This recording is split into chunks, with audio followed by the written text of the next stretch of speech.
할렐루야, 살아계신 역사하시고 고맙고 영화로우신 아버지 하나님, 오늘 또 이 새벽에도 주님의 귀한 은혜 가운데 함께 하시고 인도하여 주셔서 주님의 귀한 말씀과 또 아버지 주님 기도로 또 아버지 주님의 은혜로 함께하여 주심을 믿습니다.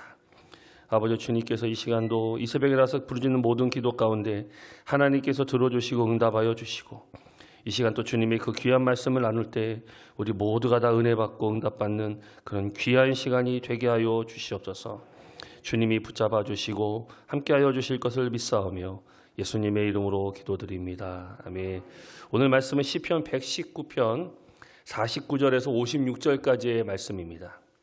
시편 119편 49절에서 56절까지의 말씀을 다 같이 합독하시겠습니다. 주의 종에게 하신 말씀을 기억하소서. 주께서 내게 소망을 가지게 하셨나이다. 이 말씀은 나의 고난 중에 위로라. 주의 말씀이 나를 살리셨기 때문이다. 교만한 자들이 나를 심히 조롱하였어도 나는 주의 법을 떠나지 아니하였나이다. 야훼여, 주의 옛 규례들을 내가 기억하고 스스로 위로하였나이다. 주의 율법을 버린 악인들로 말미암아 내가 맹렬한 분노에 사로잡혔나이다. 내가 나그네 된 집에서 주의 율례들이 나의 노래가 되었나이다. 야훼여, 내가 밤에 주의 이름을 기억하고 주의 법을 지켰나이다. 내 소유는 이것이니 곧 주의 법도들을 지킨 것이니이다. 아멘. 옆에 사람 인사하실까요? 주님의 이름으로 사랑하고 축복합니다. 주님의 이름으로 사랑하고 축복합니다. 아멘. 오늘 저는 마음의 그림이라는 제목으로 잠깐 말씀을 나누도록 하겠습니다. 우리 사람들이 살아감에 있어서 눈에 보이지는 않지만 참으로 중요한 것 중에 하나가 마음속에 감추어진 그림이라고 저는 생각을 합니다. 마음속에 내가 어떤 그림, 소위 말해 생각이죠. 어떻게 그림을 그리고 살아가는가에 따라서 우리의 인생이 저는 달라진다라고 생각을 합니다. 그래서 한번 질문을 드리고 싶은 것이 뭐냐면, 여러분 마음속에는 어떤 그림을 그리고 있는가? 매해 시작할 때마다 많은 약속의 말씀들이 있고 또 많은 꿈들을 꾸시잖아요. 그렇죠? 그래서 마음속에 어떤 그림을 품고 우리는 살아가고 있는가? 그래서 어떤 사람이 되고 싶은가? 또 어떤 삶을 살고 싶은가라는 그림을 우리는 그리게 되어 있다는 것입니다.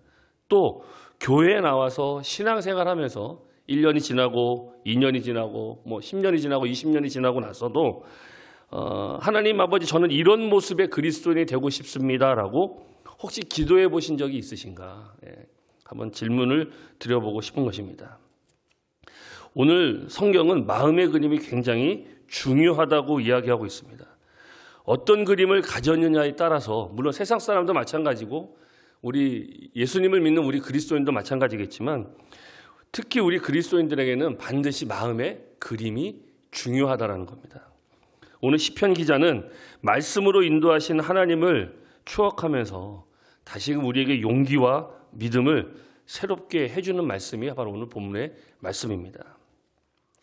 현재 고난 가운데 있고 고난의 풍파에 함몰되지 않고 어려움 중에서도 우리는 말씀으로 은혜를 입고 그 말씀을 붙잡고 그림을 그리며 기도하며 나갈 때 반드시 큰 은혜와 복이 임하게 될 줄 믿습니다.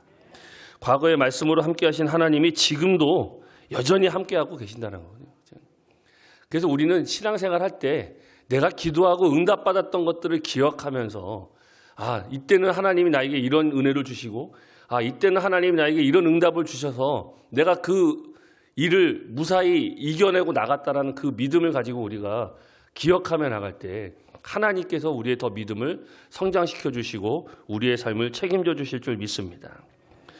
오늘 본문에 보시면 51절은 주의 법에서 떠나지 않게 하고, 52절에 스스로 위로하고, 55절에는 주님의 법을 지켰다라고 오늘 말씀하고 있습니다. 사람마다 가치를 두고 일평생 소중히 여기는 것들이 있어요. 그렇죠? 세상 사람들은 돈, 아니면 학문적인 명성, 지위, 자기의 성취감, 이런 것들로 가치를 부여한다면, 오늘 시편 기자는 주님의 법을 지킨 것이 그의 소유라며 말씀으로 자기 재산을 삼고 있다라고 이야기를 하고 있다는 것입니다. 우리는 하나님의 말씀이 우리의 소유가 되어지고 우리의 재산이 되어져야 되고 우리가 소중히 여겨야 되는 것인 줄 믿습니다. 그렇기 때문에 우리의 신앙은 어떻게 해야 되는가? 어떻게 마음속에 꼭 품고 살아가야 될 그리스도인의 모습이 무엇인가, 그 마음의 그림을 어떻게 그려야 되는가 잠깐 살펴보고자 하는 것입니다. 첫째는 주의 가르침을 삶의 위로로 삼아야 된다는 겁니다. 사람들은 언제나 위로가 다 필요해요. 위로가 필요하고 위로를 줘야 됩니다. 그렇죠? 왜냐하면 언제나 우리는 낙심이 끊임없이 우리에게 찾아오기 때문에. 그래서 누군가 위로가 필요하지 않은 사람이 없고, 또 여기 계신 분들 중에는 위로를 받아보신 분들이 있을 거고 위로를 해주신 분들이 계실 거예요. 근데 위로를 주고받는 사람들인데 문제는 뭐냐? 무엇으로 위로를 삼냐는 것이죠. 그냥 좋은 말, 아니면 뭐 물질, 이게 아니라 우리는 어떻게 위로를 삼아야 되는가? 하나님 앞에서 무엇으로 위로를 삼아야 되는가? 이 정도 얘기하시면 아실 거라고 저는 믿어요. 하나님 말씀으로 우리는 위로를 받고 위로를 해주셔야 될 줄 믿습니다. 여러분 성경에 보면 엘리야 아시죠? 바알 선지자들을 이기고 하나님 앞에 크게 은혜와 영광을 돌렸던 이 엘리야는 믿음의 사람이었습니다. 바알 선지자 800명과 대결해서 갈멜산에서 승리했습니다. 바알 신자 800명이 온종일 기도해도 응답하지 않았던 것이 엘리야의 한 번의 기도로 응답이 되어져서 그곳에서 승리를 얻었습니다. 근데 나중에 성경 보시면 믿음의 승리를 하고 나서 엘리야가 바로 낙심에 빠져버려요. 그래서 숨어버립니다. 그리고 로뎀나무 밑에서 하나님 나를 죽여달라고 기도합니다. 갑자기 왜 이 승리했던 이 엘리야가 낙심한 이유가 무엇일까? 승리한 다음에 바알 선지자들을 다 죽이고 하나님의 영광을 보게 했는데 왜 낙심해서 숨었을까? 그것은 이세벨 왕비가 엘리야를 협박했죠. 내가 내일 이맘때까지 우리 선지자들이 당한 것처럼 내가 너를 죽일 것이다 라고. 근데 순간 사람의 심리가 협박을 당하면 위축이 되잖아요. 그러다 보니 자기도 모르게 숨어버렸다는 것이죠. 근데 이렇게 숨어있는 엘리야에게 하나님이 어떻게 위로하셨는가? 막 멋있게 능력으로 막 위로하셨는가? 아니라는 거죠.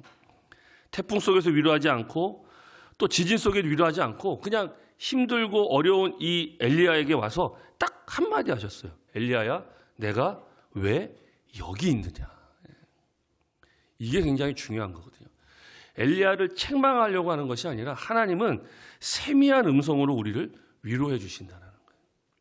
병에 걸렸을 때 기적이 일어나는 것이 아니고 사업이 흔들렸을 때, 어려움이 왔을 때 그게 흔들리는 것이 아니고 그냥 하나님이 우리의 마음 가운데 그냥 한마디 던지시는 거. 그게 큰 위로가 될 줄 믿습니다. 주님의 말씀 속에서 우리는 위로를 받으셔야 될 줄 믿습니다. 힘들고 어려울 때 내 주변에 처한 상황이 너무나 힘들고 어려우니까 어떻게 할 줄을 모르잖아요. 솔직히 말씀드려도 이 시간 예배를 드리고 나가도 내 상황은 변하지 않아요. 그렇죠? 나의 힘들고 어려운 상황은 변하지 않습니다. 근데 그 가운데 하나님이 말씀하신다는 거거든요. 은혜를 주신다는 거거든요.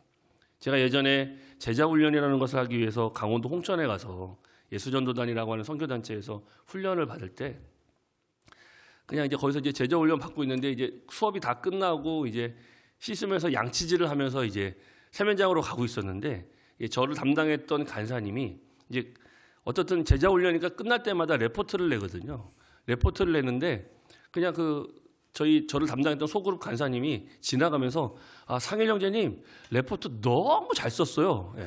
자기도 은혜 받았어요 라고 지나가는 거예요. 네, 그냥 그러고 그냥 저는 무심하게 지나갔거든요. 근데 양치질 하다가 눈물이 나는 거예요. 왜냐하면 그렇게 칭찬을 받아본 적이 없거든요, 저는. 늘 혼나고 학창시절에서 늘 혼나고 뭐 공부를 잘해도 혼나고 공부를 못해도 혼나고 늘 혼났거든요. 근데 아무 말도 아니잖아요. 그냥 강의 끝나고 레포트 너무 잘 썼습니다, 상일 형제님. 이 말이 너무 가슴에 와닿아서 양치질 하다가 막 우니까 옆에 있는 형제들이 왜 그러냐고. 그래서 아니 그냥 은혜 받아서 우는 거라고 칫솔을 물고 막 그랬던 적이 있습니다. 그냥 거창한 말이 아니고 거창한 물질이 아니고 그냥 하나님의 말씀. 나의 곤란 중에 위로라 주의 말씀이 나를 살리셨음이니이다. 아멘. 하나님의 그 말씀이 우리를 위로를 주고 살려주실 줄 믿습니다. 두 번째는 주님의 가르침을 삶의 기쁨으로 삼아야 된다는 것입니다. 오늘날 현대인들은 무엇을 기쁨으로 삼고 살아가는가? 무엇 때문에 콧노래가 터지고 무엇 때문에 즐거운가? 세상 사람들은 술 한잔하면 또 즐겁다고 하고, 그렇죠?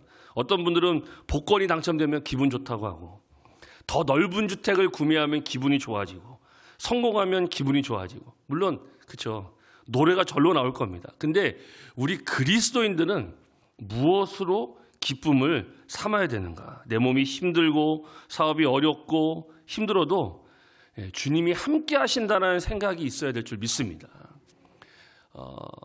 제가 아까도 말씀드렸지만 상황은 바뀌지 않아요. 금방 바뀌지 않아요.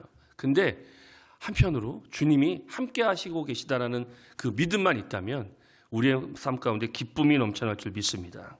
리더스 다이제스트란 잡지에 이런 글이 실린 적이 있습니다.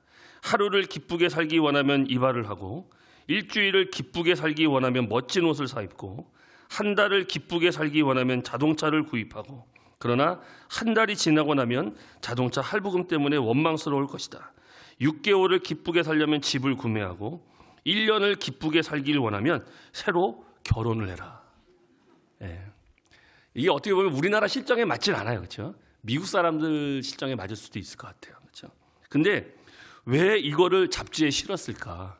이 세상에 영원한 기쁨은 없다라는 것이죠. 잠깐 뭐 사고, 잠깐 뭐 구매하고, 그때는 좋아요. 근데 지나고 나면 소용이 없다라는 것입니다. 실증이 났다는 것이죠. 이 땅을 살아가면서 어떠한 환경에서 노래를 부르고 기쁘게 살아가기 위해서 우리는 주님의 말씀을 가까이 하셔야 될 줄 믿습니다. 말씀 가운데 큰 은혜가 임하셔야 될 줄 믿습니다. 하나님의 약속의 말씀이 우리가 슬픔에 빠졌을 때, 우리의 마음이 지쳐 있을 때 우리의 마음을 위로해주고 우리 안에 찬양이 될 줄 믿습니다. 우리 주위에 이러한 사람들이 너무 많습니다. 그리고 그 가운데도 진짜 그런 분들에게 하나님의 말씀이 힘이 된다라고 이야기해 주셔야 될 줄 믿습니다. 우리가 부르고 있는 찬송가의 작곡자들이 가장 어려울 때 그 훌륭한 곡들을 만들었거든요. 가장 힘들었을 때 그 곡들이 나왔거든요. 이러한 삶의 노래가 저와 여러분의 삶에도 넘쳐나게 되시기를 예수님의 이름으로 부탁을 드리겠습니다. 세 번째로 주님의 가르침을 삶의 지표로 삼아야 된다는 것입니다. 오늘 본문 말씀 보시면 야훼여 내가 밤에 주의 이름을 기억하고 주의 법을 지켰나이다. 밤에 주님의 법을 지켰다라는 거. 아무도 안 볼 때. 내가 주의 법을 아무도 안 볼 때 지켰다라는 거거든요. 아무도 안 볼 때 홀로 있을 때 여러분들은 어떤 모습으로 살아가고 계신지 한번 생각을 해보셨으면 좋겠습니다. 사람이 볼 때만 하나님의 말씀에 순종하고, 사람이 볼 때만 기도하고, 사람이 볼 때만 믿음 생활 열심히 하고, 사람이 볼 때만 직장 생활 잘하고, 그렇죠? 홀로 있을 때 나는 어떤 믿음을 갖고 있는가가 참 중요하다는 것이죠. 교회에 있을 때 말고, 예배 드릴 때 말고, 나 혼자 있을 때 나는 어떻게 신앙을 지키고 있는가. 요한복음 2장에 보면 예수님께서 제자를 불러 모으실 때 빌립이 가서 나다나엘이라는 사람을 데리고 옵니다. 그리고 예수님이 그 나다나엘을 보고 이렇게 얘기하시죠. 이 사람은 참 이스라엘 사람이고 그 마음속에 간사함이 없다라고 칭찬을 하십니다. 근데 나다나엘이 깜짝 놀라죠.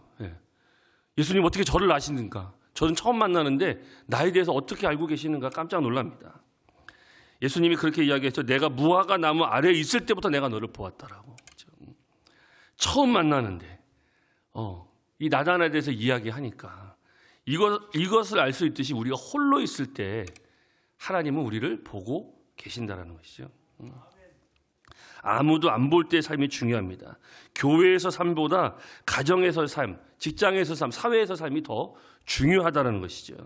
사람들 앞에서의 삶보다 더 중요한 것이 내가 홀로 있을 때 내가 어떻게 믿음을 지키고 있는가. 여러분 이곳에 나오셔서 회중 기도도 참 중요하지만 개인 기도도 참 중요합니다. 그리고 교회에 드리는 헌금 너무나 참 중요하죠. 그렇죠? 근데 이 하나님이 주신 물질을 내가 어떻게 쓰고 있는가라도 중요합니다. 그리고 10분의 1, 11조 이건 당연히 드려야 되는 거죠. 그렇죠? 근데 나머지 10분의 9를 나는 어떻게 쓰고 있는가라고 생각하셔야 된다는 거죠. 정말 하나님의 영광을 위해서 쓰고 있는가라고 생각해 보셔야 될 줄 믿습니다. 굳이 물질뿐만 아니라 시간도 그렇고 마찬가지죠. 난 하나님의 영광을 위해서 어떻게 쓰고 있는가. 나의 즐거움을 위해서 하나님을 믿기보다 돈을 더 믿기 때문에 세상 사람들은 돈을 더 믿을 수 있지만, 그렇죠? 근데 우리는 어떻게 아무도 안 볼 때 하나님의 영광을 위해서 어떻게 주님의 말씀을 지키고 살아가는가가 참 중요한 줄 믿습니다. 저도 목회하면서 계속 이 질문을 계속 던지거든요. 홀로 있을 때 어떻게 해야 되는가. 근데 가끔 뿌듯할 때가 있어요. 저희 아이들이 이야기할 때가 있거든요. 그래도 아빠는 다른 목사님하고 다른 것 같아. 그럼 다른 목사님들은 어떻게 살고 있다는 거지? 그래서 갑자기 어느 날 딸이 그런 얘기를 하더라고요. 그래서 다른 목사님하고 다른 것 같아. 뭐가 다른데? 아무튼 다른 것 같아, 아빠. 그러더라고요. 그게 고등학교 때거든요. 그래서 뭐가 다를까? 계속. 근데 그 말을 듣고 제가 계속 궁금하게 생각하는 거예요. 그래서 자녀가, 그러니까 나의 가족이 다르다라고 이야기하는 거는 내가 어떻든 하나님 앞에서 올바로 서고 있구나라는 생각이 들면서 더 조심하게 되고 더 하나님 앞에 나가게 될 줄 믿습니다. 주의 말씀에서 위로를 찾고 주의 말씀에서 기쁨을 얻고 주의 말씀으로 삶의 지표로 삼아갈 때 저와 여러분의 삶이 풍성해질 줄 믿습니다. 사람마다 자기 마음판에 자기의 그림을 그려놓잖아요. 그렇죠? 생각하고 느끼고 행동합니다. 부정적인 자화상이 있으면 열등하고 패배의 삶을 살게 될 겁니다. 당연히 늘 이야기하신 절대 긍정, 절대 감사, 절대 믿음, 그렇죠? 참 중요합니다. 그 자화상이 소망이 넘치고 긍정적인 모습이 될 때 사람들에게 선한 영향력을 끼치고 많은 은혜를 주게 되실 줄 믿습니다. 우리 삶의 성공과 실패가 있다면 우리의 외면적인 모습이 아닌 우리 내면적인 우리 안의 마음의 그림이 참 중요할 줄 믿습니다. 새로 지음받은 피로 그런 자화상을 얻기 위해서 예수님의 십자가 앞에 우리는 나오셔야 될 줄 믿습니다. 예수님이 우리를 위해서 죽으신 이유가 바로 여기 있다는 것이죠. 죄를 짓고 불의하고 추악하고 버림을 받아야 될 마땅했던 우리가 세상이 나를 인정하지 않고 다 버렸다 할지라도 십자가 앞에 나와서 새 사람이 되고 새로운 자화상을 얻게 되면 하나님의 은혜와 복이 임하게 될 줄 믿습니다. 2023년 벌써 시작한 지 벌써 3주가 지나가고 있잖아요. 그렇죠? 우리의 마음에 강하고 담대하고 소망차고 긍정적인 그림을 그릴 때 하나님의 큰 은혜가 임하게 되실 줄 믿습니다. 오늘도 이제 명절이시잖아요. 그렇죠? 많은 갈등들이 있으실 거예요. 믿지 않는 가족들을 만나면 제사를 또 해야 되고. 근데 우리의 마음 가운데 하나님이 계시기 때문에 그렇죠? 그들을 놓고 기도하시고 진짜 마음의 그림을 그리시고 나가실 때 하나님의 풍성한 은혜가 임하게 되시기를 예수님의 이름으로 축원드리고 부탁을 드리겠습니다. 기도하겠습니다. 하나님, 오늘도 주님의 귀한 은혜 가운데 함께 하셔서 우리의 마음에 어떠한 그림을 살아가고 있는가, 주의 말씀을 지키며 주의 말씀 가운데 위로를 얻으며 주의 말씀 가운데 삶의 지표를 얻으며 나갈 수 있는 우리 모두가 되게 하여 주시고 2023년도에도 하나님의 귀한 은혜와 복으로 함께하여 주셔서 긍정적인 사고와 긍정적인 생각을 통하여서 우리의 자화상이 새롭게 변화되어지는 그런 귀한 한 해가 되게 하여 주시옵소서. 주님이 함께하심을 감사드리오며 예수님의 이름으로 기도드립니다. 아멘.